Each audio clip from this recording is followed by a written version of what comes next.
scheme. This afternoon, we will have the occasion to talk, first of all, about what is COFUND. This is done by myself. My name is Véronique Sordet. I'm one of the MSCA National Contact Point at the EU Research Network Office. So I will first of you provide you with an introduction on what is COFUND about.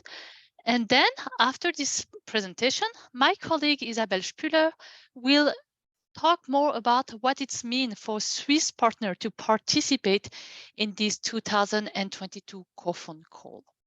After, we will have the pleasure to answer your questions, and we will end this 1-hour info session by a testimonial from a successful COFUND.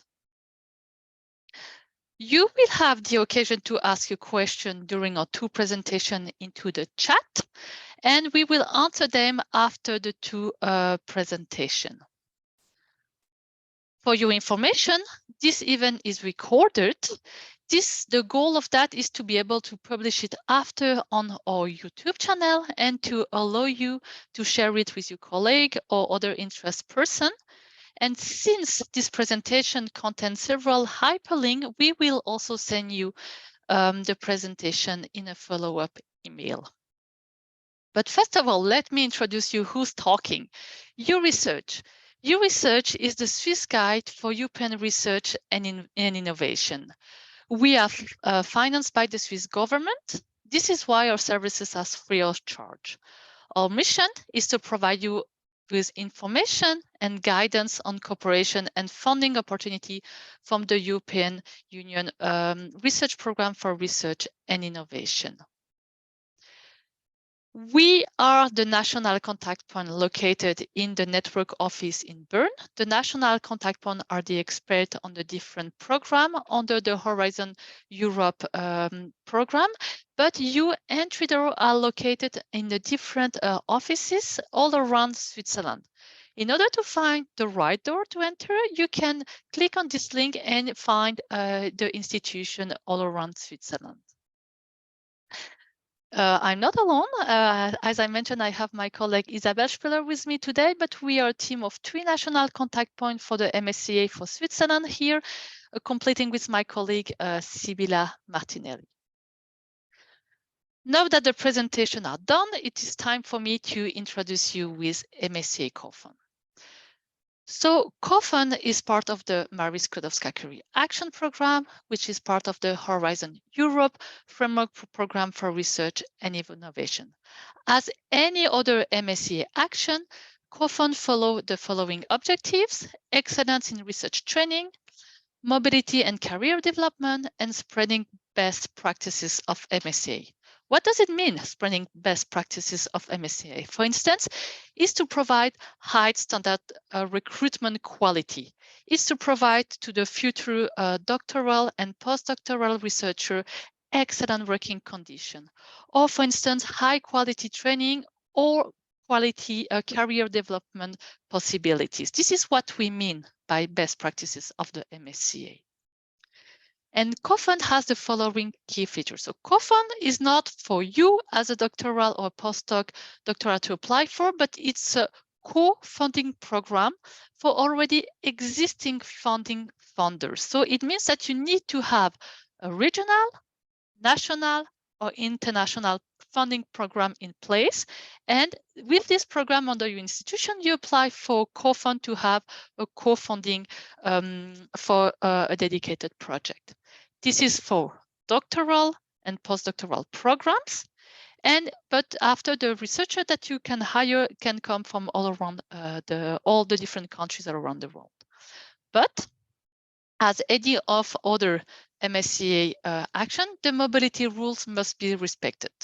What do we mean by that? We mean the 3 I mobility rules. It should be intersectoral, it should be interdisciplinary, and the project should be international.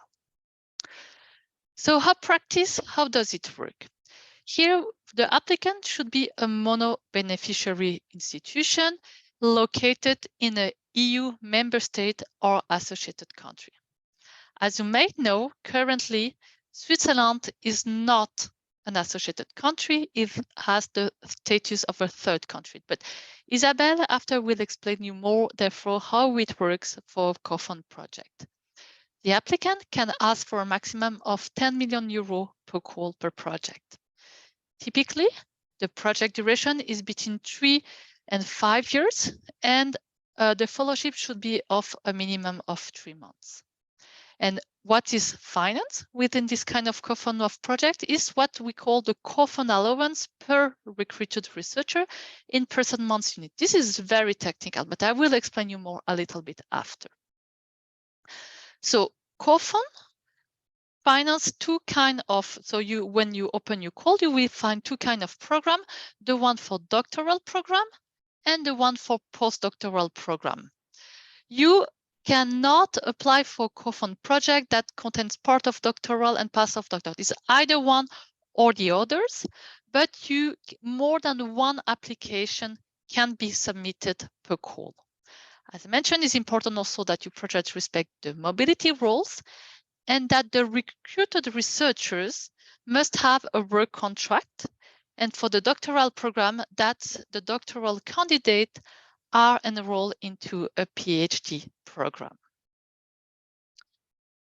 For the financial aspect, so the COFUND allowance, this is what is paid by this COFUND action. We are talking here of euro per person month.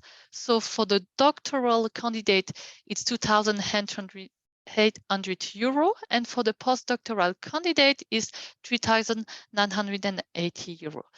And this is, you can realize that this is not enough for salary. This is why we're talking about matching funds. So the rest of the salary of the researcher has to be complemented by this matching fund, such as the other costs of the project, meaning the living allowance that can contain the mobility, family, and travel allowance, such are the costs for the institution, that can be the researcher's cost, the other costs, including the one for the training, the management cost, and the indirect cost.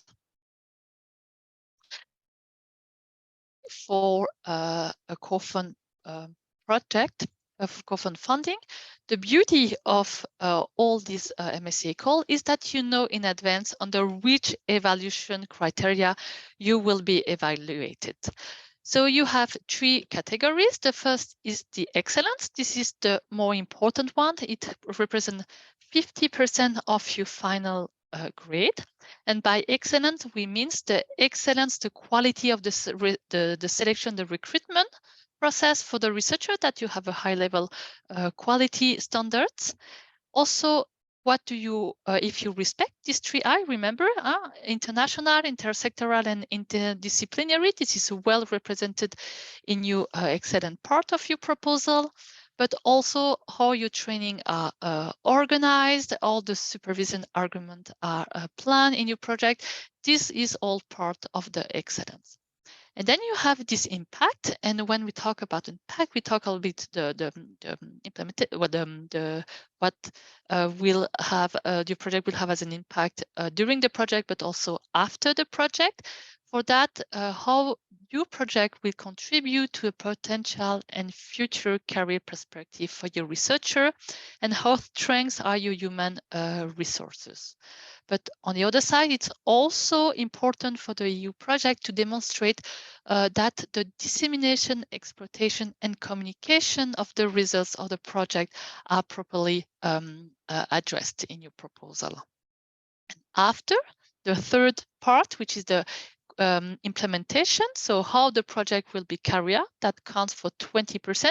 It's basically how the work plan, the Gantt chart, your project is organized, but also the appointment condition of the researcher and the competence of the participant to implement the program, meaning if you have a strong institution behind, which, for instance, strong human resources department, good research infrastructure, etc.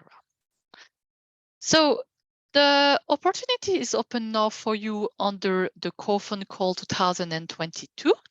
This call is open since the 11th of October with a deadline for the 9th February 2023. 5 o'clock Brussels time sharp. But you, if you miss this opportunity, this call, you will have another call open with the same time frame from October 2023 with a deadline in February 2024. So once you send your project, then what will happen? This is the timeline. You will have the project between February and May in Brussels for the evaluation. You should get the results around June 2023. And after you enter into the kind of negotiation phase, meaning that the start of the project should be around September 2023. What is the success rate for the COFUND? And I find this is kind of interesting and motivating for you also. So as I mentioned, COFUND is now under the Horizon Europe program. This is the second call. So I took the success rate from the Horizon 2020, and the overall success rate here was 25%, which is quite high for MSCA action. So that may be also a good motivation for you to apply for COFUND action. So what is important for you to have on your desk before applying for a COFUND? Those are the 3 documents I will recommend you, meaning the work program. In the work program, you will find all the information related to the call, but also more information on how the budget works. And of course, the guide for applicant that we guide you through your application. But also the Swiss participation in MSCA, because my colleague Isabelle will explain you a little bit more how it works, since there are some particular elements to consider when you apply with a Swiss institution to this year COFUND. But also to come, this is not out yet, the MSCA NCP all around Europe, they write a kind of COFUND handbook. This is not an official document, but it's a support document for you to apply to guide you further step by step towards your COFUND proposal. Keep in touch with us, follow our communication channel, and you will be informed about this handbook when it's published.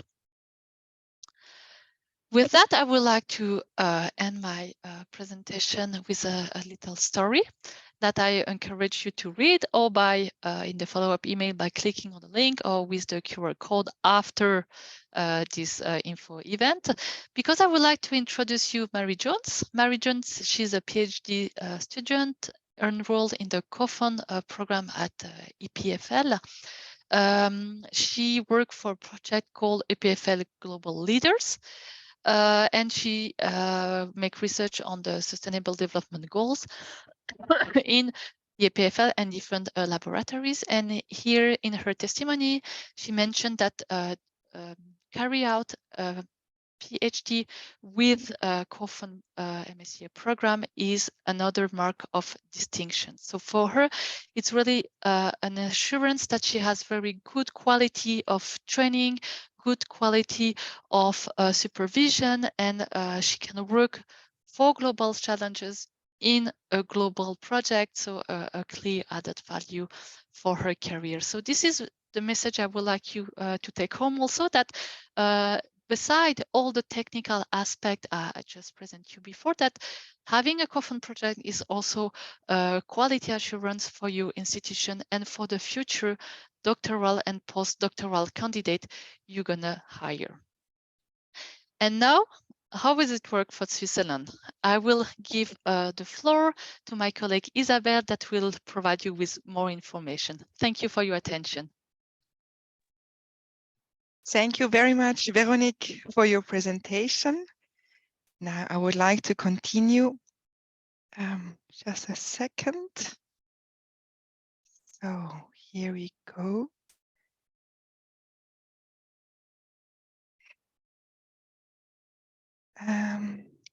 Just a second.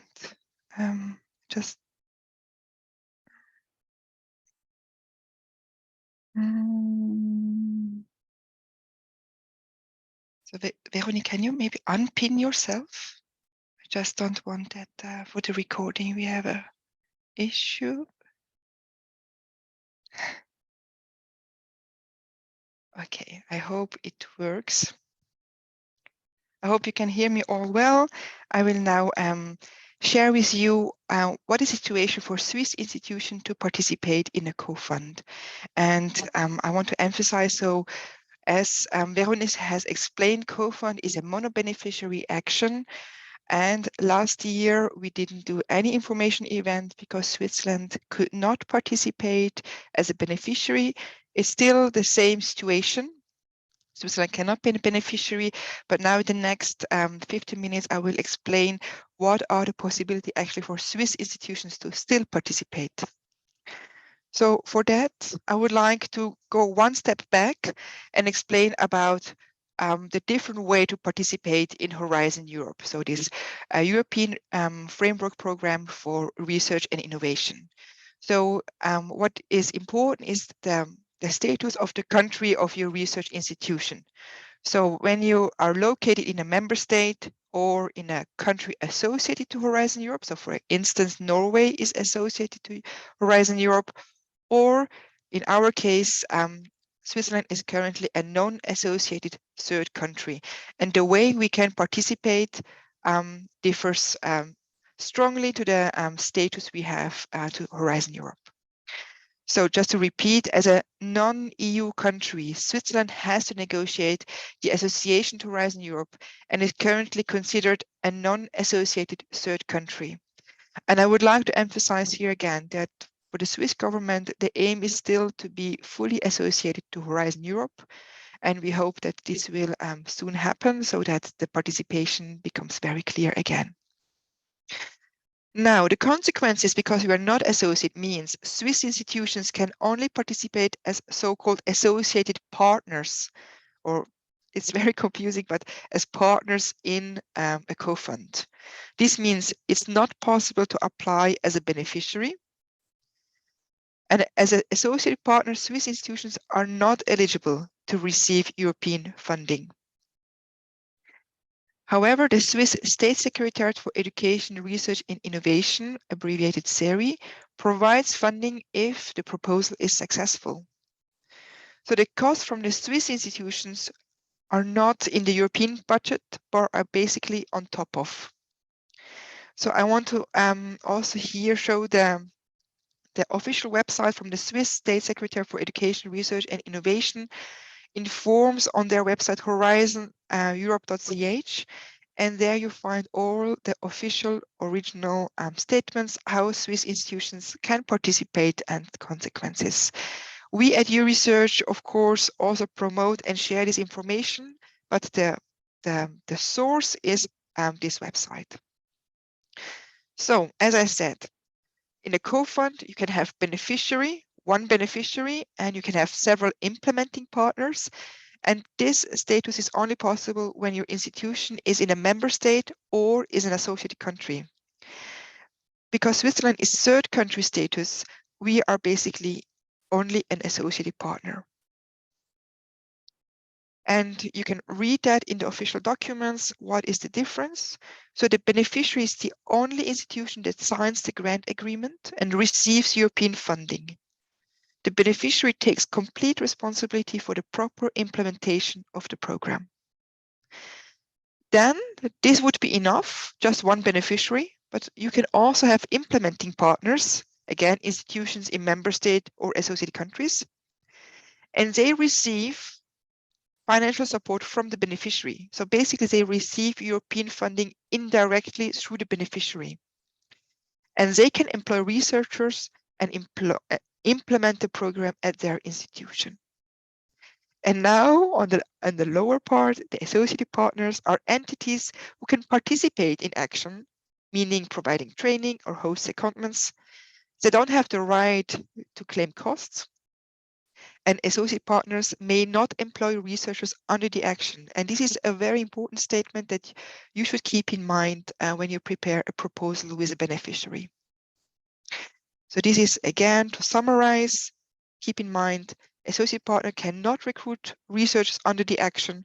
They can't claim any direct costs, and they basically train or host researchers and secondments. Now, how can Swiss institutions join a co-fund? Classically, it would be as an associate partner in any co-fund, and you can host secondments or provide training or do both. Now, this is a classical way. And last year, we got contacted by a researcher who was asked to join a cascading co-fund. And I want to introduce this now here. So Swiss institutions can also join a cascading co-fund program as an associated partner. And then they can actually recruit researchers with financial contribution from the Swiss government and own matching fund. Okay, so this is now, I take you now step by step what it actually means, because this is really a rather uncommon way of implementing a co-fund, but apparently it's really more and more implemented in this way. So what is a cascading co-fund? You have a beneficiary who wants to recruit researchers, PhD level or postdoc level, depending on the program they have applied for. They receive the co-fund allowance from Europe. Of course, they need their own matching fund because it's not enough with European funding. However, because they need their own matching fund, maybe they cannot have 30 researchers within this co-fund program. They like to have a network together with other implementing partners in different countries, for example, or in the same country. And in this way, they would then provide co-fund allowance to those implementing partners who also have own matching funds and can with that train official co-fund MSCA researchers within this program. So this is the typical cascading co-fund. Imagine there is one institution that applied for, let's say, 30 positions, 10 is for themselves, the 20 remaining ones, they give this amount to different institutions. And because there's no country correction coefficient, the amount would be the same per researchers recruited. Now, for Switzerland, it's not possible to be an implementing partner. The only way to join a cascading co-fund is as an associated partner. Now, we had this researcher who wanted to actually be like an implementing partner, and we discussed this, and there is a clear statement saying associate partners may not employ researchers under the action. However, the goal of COFUND is to spread the best practices of MSCA, what Veronique has explained in the beginning. So it is actually important that the COFUND can still be connected to Switzerland and to Swiss institutions. So the Swiss government wants to support this and provide the same funding Europe would have provided if Switzerland would have been associated. So associated partner in a cascading co-fund can recruit researchers paid by national funding with own matching fund again. And it's very important to emphasize these are not official MSCA fellows. So this is very important because we want to respect that associate partners cannot employ researchers under the action. So they are not, you can't make a co-fund call with a Swiss institution, but you can be within this cascading co-fund structure, hosting researchers from beneficiaries, providing training, and yet have your own researchers recruited with national funding, and in that way strengthen the collaboration across the border. So I want to emphasize again, you will hear me again and again saying the same thing, but please keep in mind, these are not MSCA fellows, but the idea behind is to join a cascading co-fund who has the idea to be very international and to spread the best practice of MSCA also in a non-associated third country, and to, in that sense, strengthen the impact and the career perspectives of these researchers. So what is important for SERI is that these researchers are all the time employed at the Swiss institutions, otherwise the Swiss government cannot provide the allowances. Of course, they can go to secondment, but they have to be employed at the Swiss institutions, and the same rules and conditions should be applied. So this is really to harmonize, to say, because we are spreading the best practices, the same rules and conditions apply to those researchers at the Swiss institutions. So as I said, the same rule conditions, the Swiss government pays the same amount per researcher. So if it's a PhD candidate, it's 2,800 euro per month. If it's a postdoc, it's 3,980 euro per month. And you need to have your own matching fund ready to ensure the implementation. So now I want to go dive into the proposal. So how to include Swiss partner in a cascading co-fund. So I want to now go into the proposal. So part A, budget. So you will receive money from Switzerland, and this budget is not about the Swiss researchers. I mean, the researchers at Swiss institutions. So here, the researcher employed at the Swiss institutions are not part of the budget because the Swiss institutions cannot claim any cost. So don't include them here. And very important is researchers employed at Swiss institutions are not MSCA fellows. Keep repeating that they are financed by national funding to avoid any misunderstanding. And please also repeat that it's about implementing the best practice of MSCA at the associated partner. And you should emphasize in part B1 that is evaluated that actually the participation of the Swiss institution adds value to the COFUND program. So we highly recommend that the Swiss institution is not just there and has their own researchers, but that there is actually mobility across this cascading co-fund. So for example, you host some secondments, right? Or you provide some training, or the Swiss supervisor are co-supervising official MSCA fellows from the cascading co-fund. So show them that there is an added value to have the Swiss institutions included, and that they are not just on top of and do their own thing with their own fellows funded nationally, because then it would not make sense why to include the Swiss associated partner in that sense. So the associated partner has to bring an added value. And this should be introduced as early as possible. So already on page 1, excellence, please introduce the logic why the Swiss institution should be included in this cascading co-fund structure. Now in part B1, you have this budget table. And of course, I said in part A about budget, don't include the Swiss, but in this budget table, we strongly recommend to have it inside to show how actually the Swiss institution applies the same rule, so that the working condition for the researchers employed at the Swiss institutions have the same ideal conditions like the other researchers, and that we are actually spreading this best practice and good conditions of MSCA. And this is actually also important for the Swiss government to see how you will implement the co-fund funding. So please specify this for the Swiss institution as well. Now I jump into impact.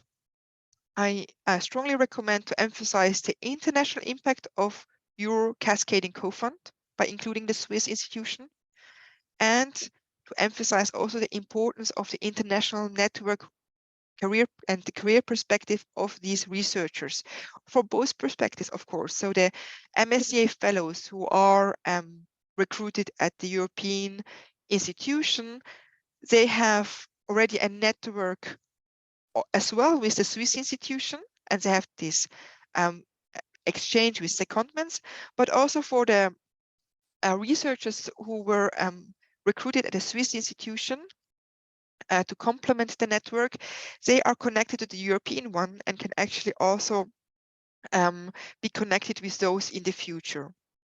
So I think for the impact section, to add Swiss institution can really be of an added value.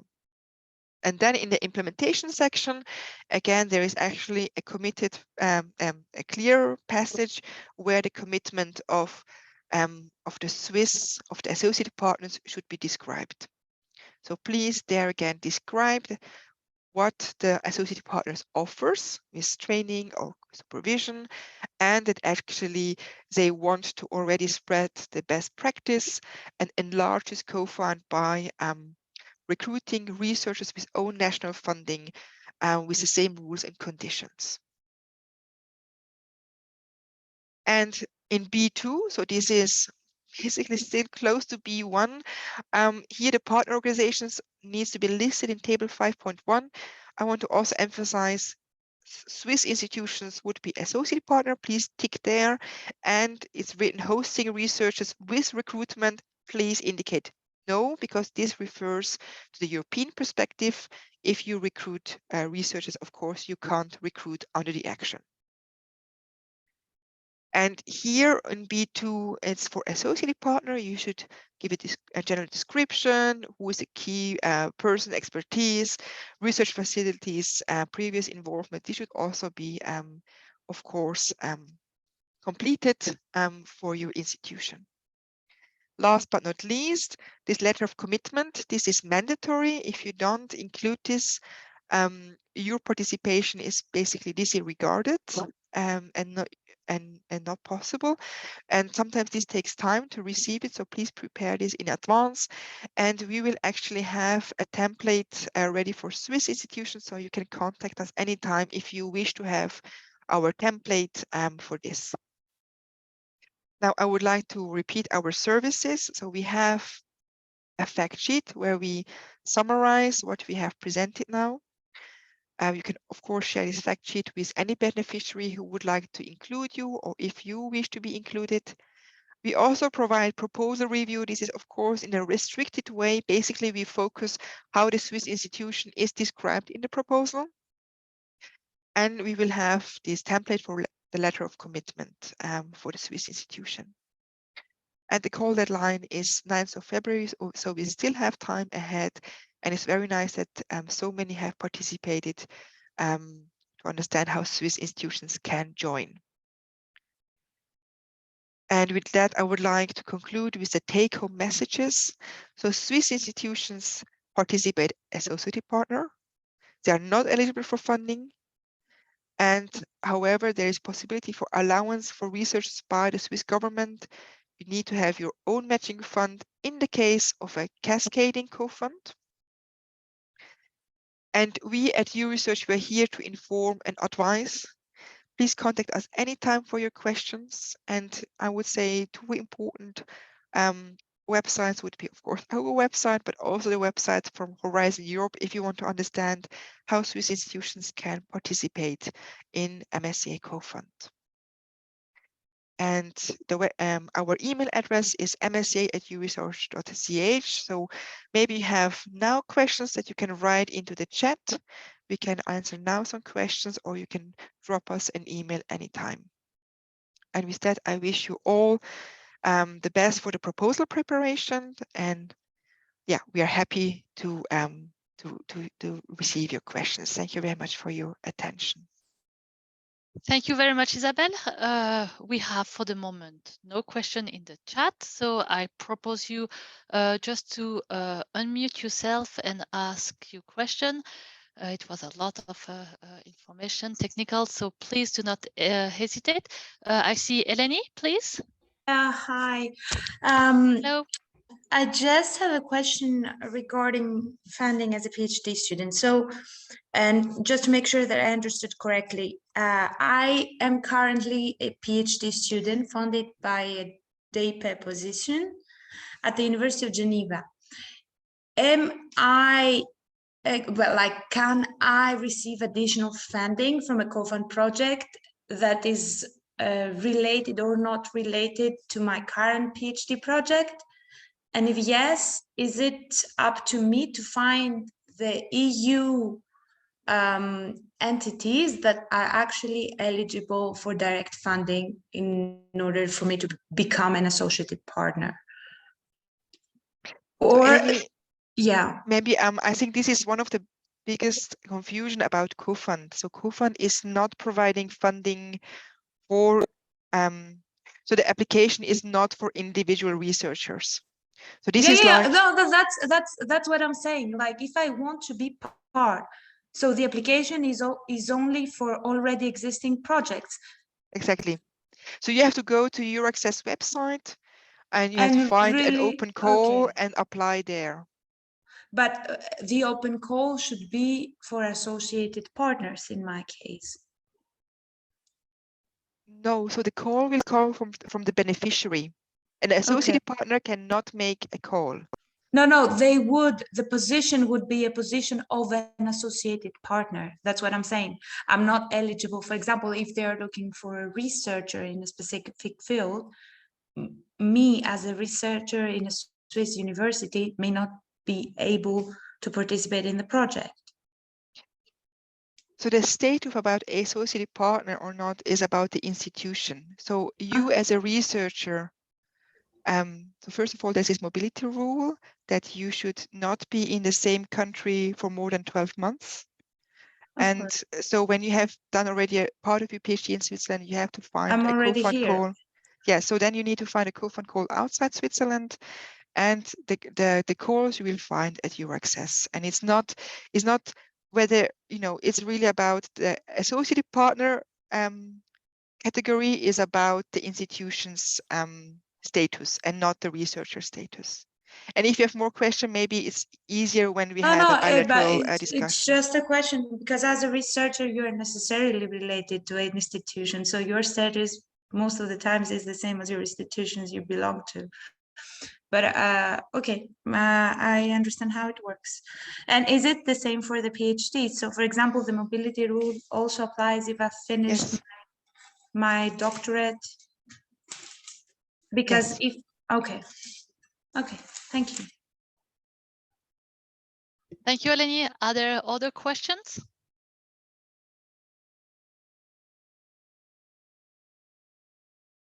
You can just unmute yourself and ask it.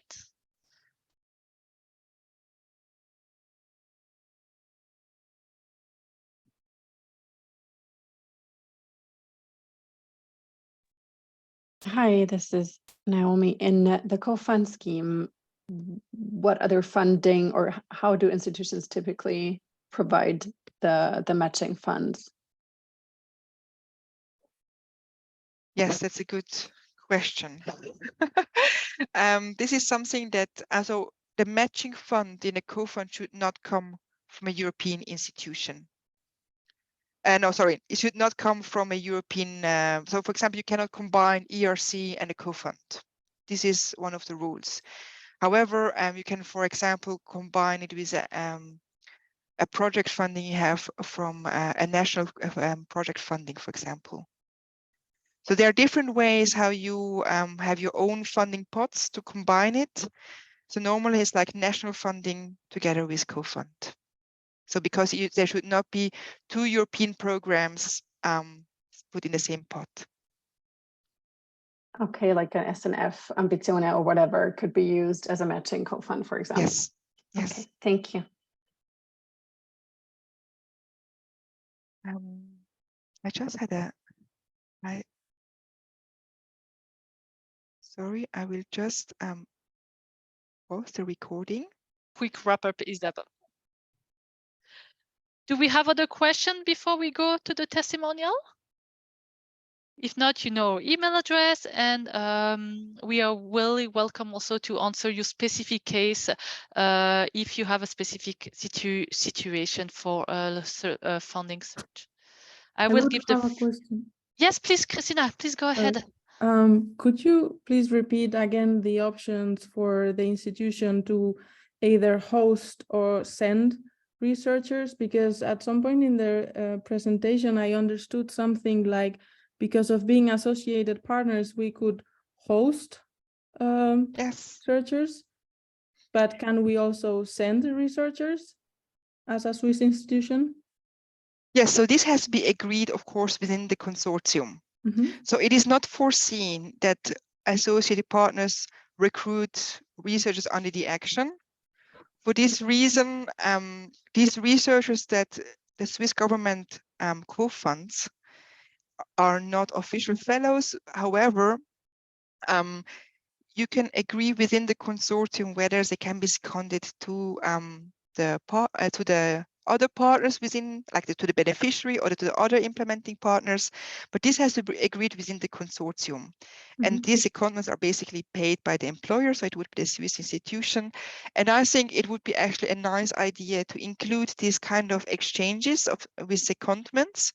So of course, the associated partner can officially host researchers from the COFUND, but the Swiss researchers are not official fellows, so this needs to be discussed within the consortium you're in. But for sure, the Swiss institution can receive Marie Curie fellows at their institution to train them, or co-supervision is always a good option. So there is really not just this idea of one institution and it's a closed co-fund, but a cascading co-fund is really an open network and can have a lot of opportunities for collaboration. So this is also one of the main interests, I think, as a Swiss institution, because of course you can just have nationally funded research, but the added value is to have an international network and the collaboration, because the funding itself is not so much money for Swiss conditions, right? So the idea is to join a co-fund as an associated partner is to keep this collaboration alive, even if we are not associated to Horizon Europe.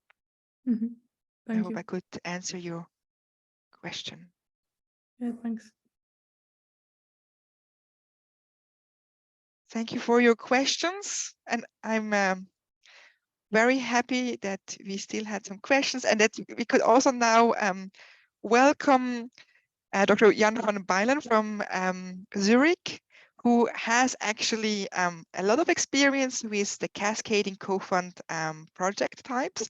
So I have to admit that most of the co-funds that I have reviewed or looked at were this typical mono-beneficiary type of co-fund, one institution. But then I heard there is this co-fund in Zurich that has been successful and that has these implementing partners. And I want to emphasize this testimonial is from Horizon 2020. So Switzerland was associated, and this testimonial is from the perspective of the beneficiary. So not to be confused about the current situation. Currently, Switzerland cannot be beneficiary, so you cannot apply like Jan could apply years ago.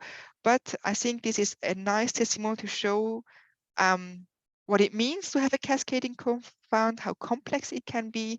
And I'm very happy that you're here today with us to share your experience. And I give the screen to you so you can share your presentation. Okay, so Thank you I'll very share much. my presentation. If I find the right one, there it is.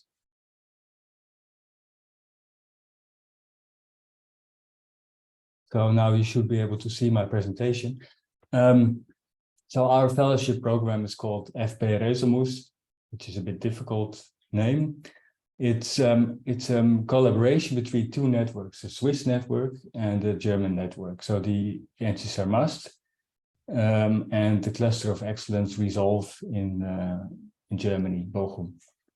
And at the start, we aimed to have 50 fellows. So it's a rather big co-fund program. And by now we have funded 47 fellows. The NCR Must had a co-fund cascading program already earlier in 2012 to 2016. And the director of our network, of Professor Keller, suggested that we have a joint fellowship program for postdocs together with this German network, Resolve. So that was the motivation to apply for new funding for a co-fund program. And implemented, it was by me, so the scientific officer of the NCCR Must and the scientific officer of Resolve. And the lead beneficiary, so the party that receives the funding and has to distribute it, is the ETH Zurich. but the informal co-lead was the University of Bochum. So we had an agreement in the beginning that half of the fellows would be in Germany, half of the fellows in Switzerland, and all of the arrangements, appointments of fellows were either in Switzerland or in Germany. So I did not have to deal with the German appointments. So the networks, a little bit about the network. So we had the NCCMAS is a national center of competence dealing with molecular ultrafast science and technology. So basically ultrafast laser, physics, material sciences, biology, chemistry, everything that is really fast. And the two leading houses were the ETH Zurich and Bergen, University of Bern. And we had partners at PSI, University of Zurich, Basel, Geneva, and at EPFL. And the German network was dealing with solvation processes at the molecular level. So they were using basically very similar methods as the NCCMAS. So also laser physics, laser methods, modeling, etc., spectroscopy. So that was the overlap between the two networks. So generally the same kind of activities.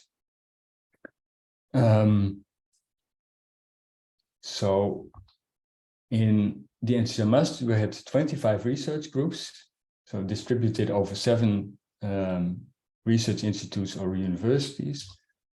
And in Germany, there were 30 research groups involved in 4 research institutes, universities.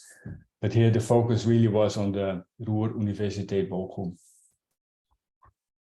So that's a list of the institutes and how many research groups were involved in each of the participating institutes. So if you have any questions in the meantime, just ask. So, and this is the timeline of the whole fellowship program. So we started actually already applying for funding in 2017. In the first round we had enough points, but we were not on the list of funded projects. Then we handed it in a second time. We were on the list, but at the first reserve place. So we had to wait quite a long time before we could get started with this. And it shows that, so the official start of the program was in the second quarter of 2019, but because we were already late, we started with a lot of work before getting the funding. So creating a website, setting up the management, etc. And we had 3 calls with the deadline in early 2019, early 2020, and late 2020. So we had originally planned to have only 2 calls, but we did not have enough candidates from the different institutes.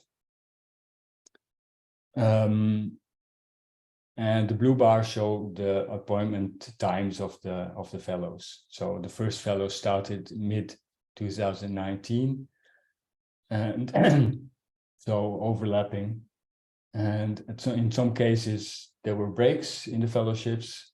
We had to accommodate that, or appointments were delayed because of COVID during this whole period, which caused quite a few problems with the appointments, especially in Germany, because they had very many Indian candidates, and getting people in from India at that time was quite problematic.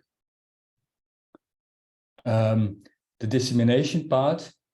So we published the calls on Euraxis and in different online websites. We never made printed advertisements. It was all online on different platforms. But we mainly used the websites of the NCCMAS network and the Resolve network, and the one that we somehow I cannot, yes, there, and our own website. that had all the necessary information for possible fellows.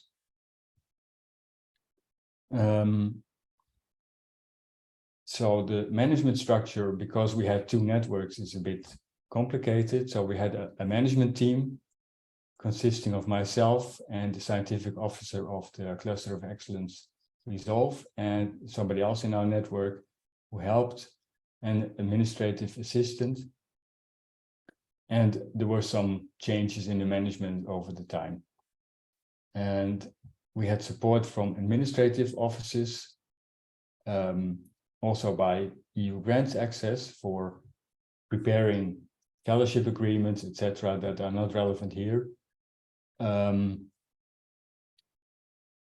We had an ethics committee that was composed of integrity managers, which was a requirement of the EU, and also 2 PIs of each of the networks, from each of the networks. A steering committee and a selection committee. The selection committee was responsible for picking the fellows based on the reviews that we got from external reviewers.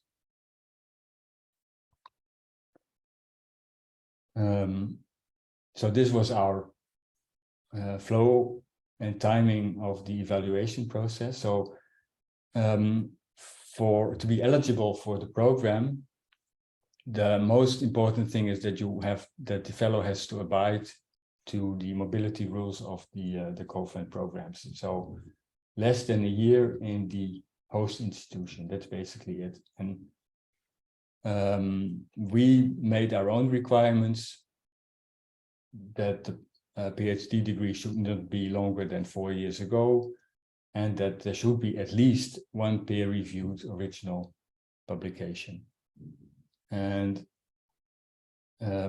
we required a personal data motivation letter, reference letters, certificates, a project proposal, and an ethical issues form. And picking the fellows, oops, I think I dropped out, sorry. So we had external reviews, and we asked fellows to contact a possible PI in the NCMS network or the Resolve network.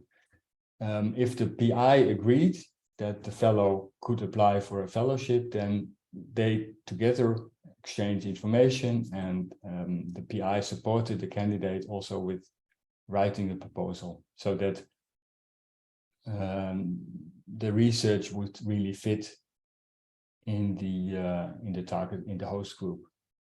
I think an issue here was that the fellowship contributed maybe 1/3 of the salary of a postdoc.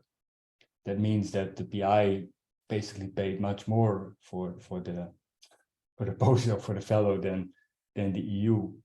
So that means that the final decision was basically also always the PI. Even if the reviewers would say, "Oh, this is a good proposal," it is actually the PI who had to decide whether he or she would accept the fellow. But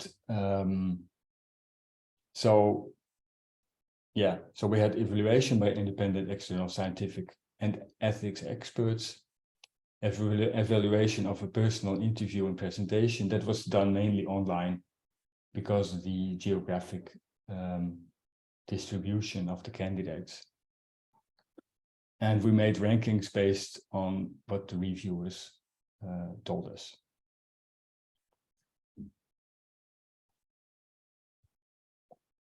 And this shows that we had candidates from all over the world. So the first number, if you see Europe, 41 and 20, so 41 eligibility tests, checks. So 41 people filled out a form on our website to determine if they were eligible for a fellowship. So that they had to give the information about where they are, how much time they spent in the country that they were applying for a fellowship. So we had, I can't see, but from Asia we had 151 interested fellows or prospective fellows. 20 of these were accepted for a fellowship in the end. And in Europe, 41 interested people, 20 were accepted.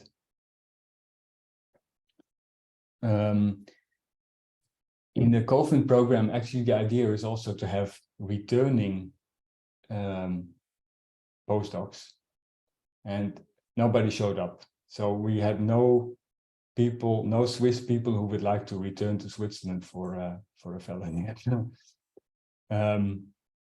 In Germany, so there were 5 Germans applying, and one of them was actually returning to Germany. That is a bit confusing now. I think they were not accepted. 20 of the fellows applied for the fellowship in another country than their country of birth. So there's a lot of mobility in this in the program.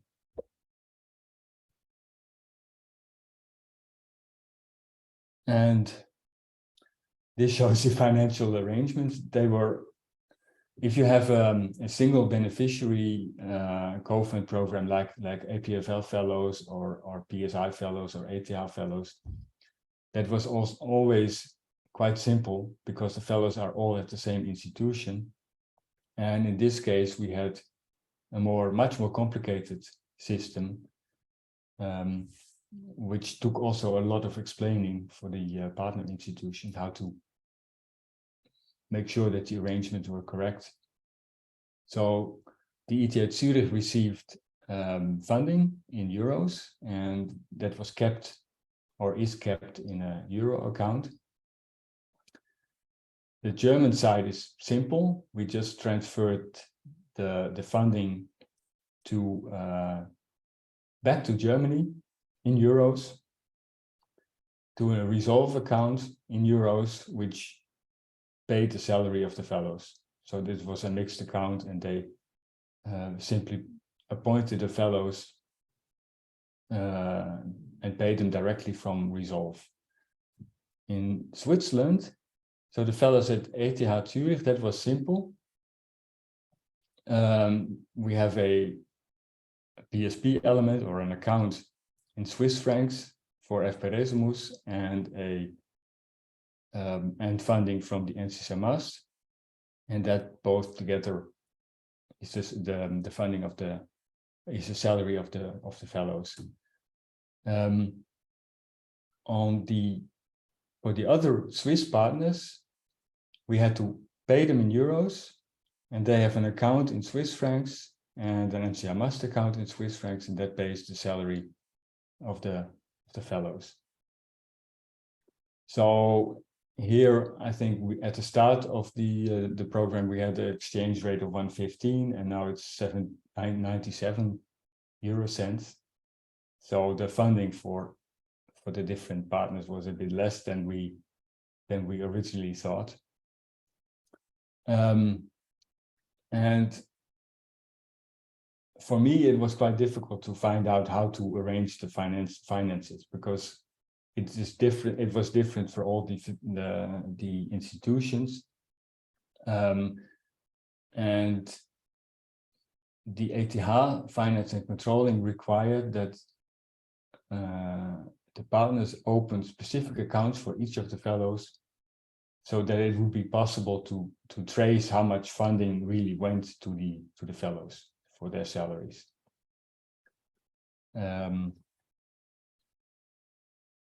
I hope that is a bit clear. It was quite confusing for me to set it all up. Lessons learned. So when I started the whole thing, the whole process, I knew of one other cascading COFUND program in the plant sciences. So I talked a little bit today to them on how to set up everything, the processes and the arrangement. But since the people had left already quite some time ago, it was not I could not rely too much on how they did it, because since then the requirements have changed. So the benefit for the PI and for the host institutions is clearly just it's the funding, the 63,000 euros for a 2-year fellowship, which is about 1/3 of the salary of the fellows. It was also clear, and that was for us, for the organization, for the scientific officers, not so clear, but so the reviewers and the selection committee could recommend, but it's actually the PI who decides whether a fellow is admitted to the fellowship program.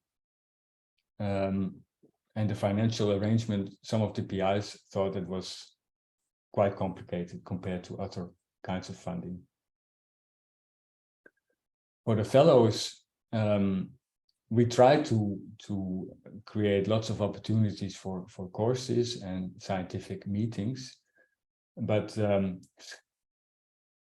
quite a few meetings that we had planned for January 21, 22, February, they were all cancelled because of COVID.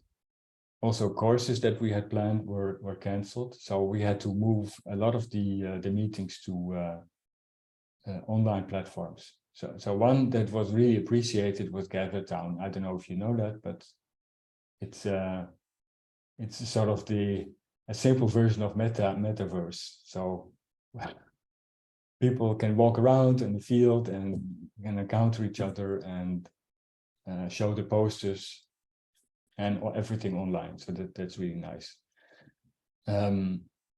Meetings in person were quite difficult to arrange, as I said. So also because of the geographic distribution. So many people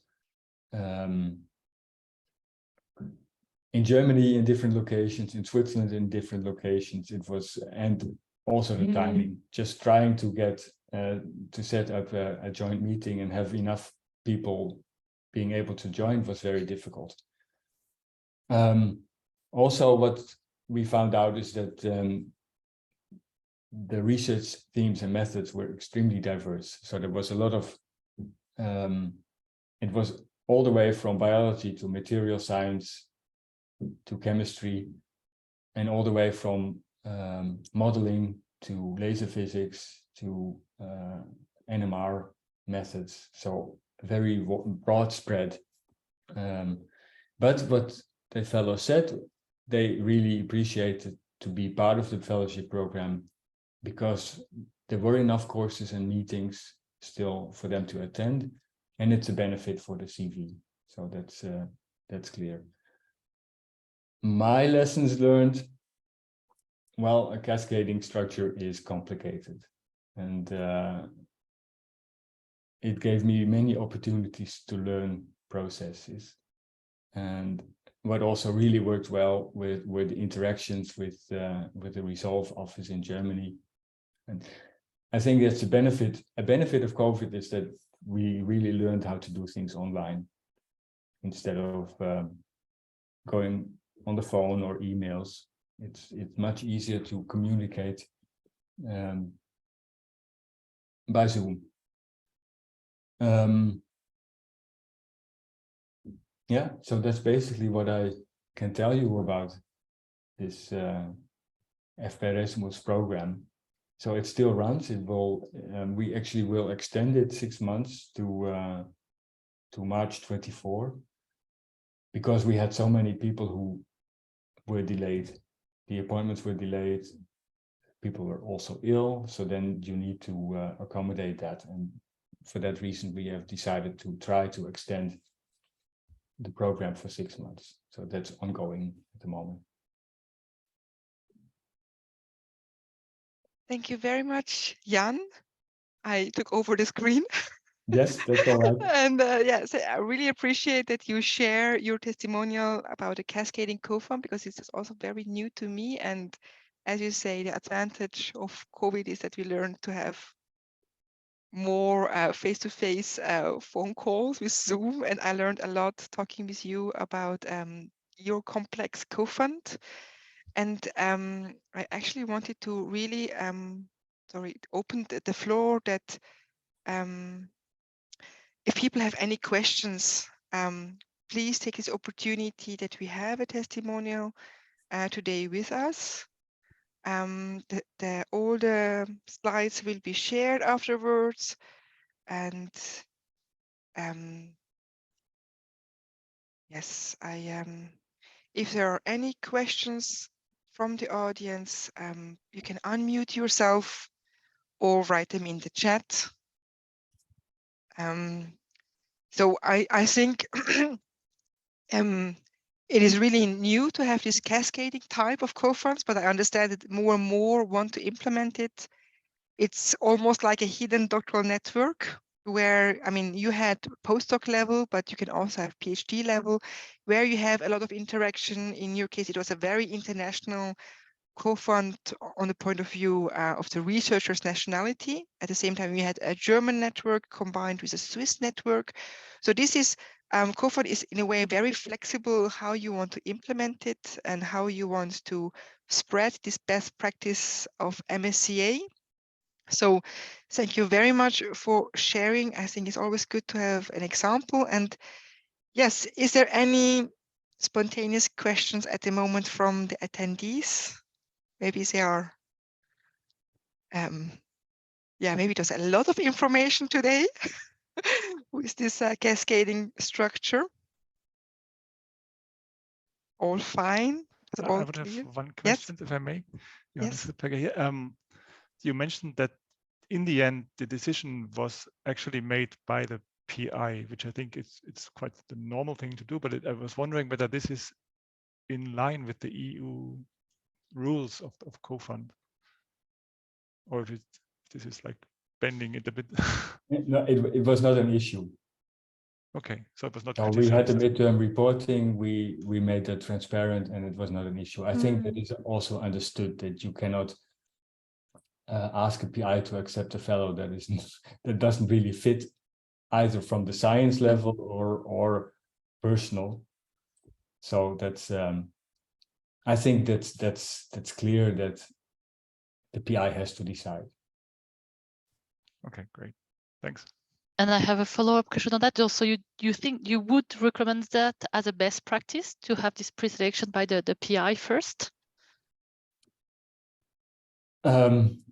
I think you need the pre-selection, otherwise you might get.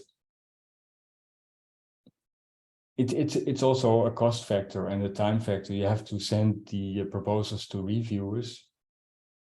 I think you don't want to have. You need the interaction between the PI and the candidate to limit the number of applications. If you would ask,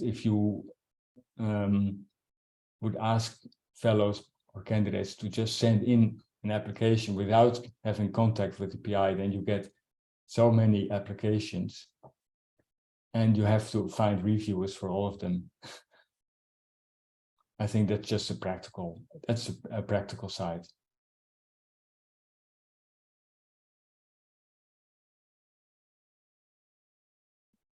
Thank you very much. I think also the selection process was very transparent. So in that sense, it really complies with COFUND, right? So there is not, yeah, people can track back how the selection and the recruitment. Oh, sorry. I just repeated that because the selection and recruitment process is transparent, it actually complies with what MSCA wants, right? It's not like a hidden path how somebody can enter a COFUND. So you had a open calls. I think this is very important for the MSCA perspective. Yeah. Are there any other questions to the testimonial or the Swiss situation? Because it is really new. It's actually the first year that the Swiss government would provide co-funding, so allowances. If you prefer to drop an email, you can do that anytime. And yes, I really wish to thank Jan again for joining this afternoon, for sharing. the experience. It's very valuable because there are not yet so many cascading ones in Switzerland. So thank you so much for joining this afternoon. You're welcome. And yes, I would like to wrap up by sharing again our contact. So you can write to MSCA at uresearch.ch. The people behind this email address, it's Veronique, Sibylla, and myself, and we will try to answer your questions as soon as possible. And you can also go to our website and you will find the fact sheet, and you will receive the follow-up email as soon as possible when we have uploaded this recorded session on our YouTube channel, so you can also go back and listen to parts of it. And yes, with that, I would like to first of all stop the recording and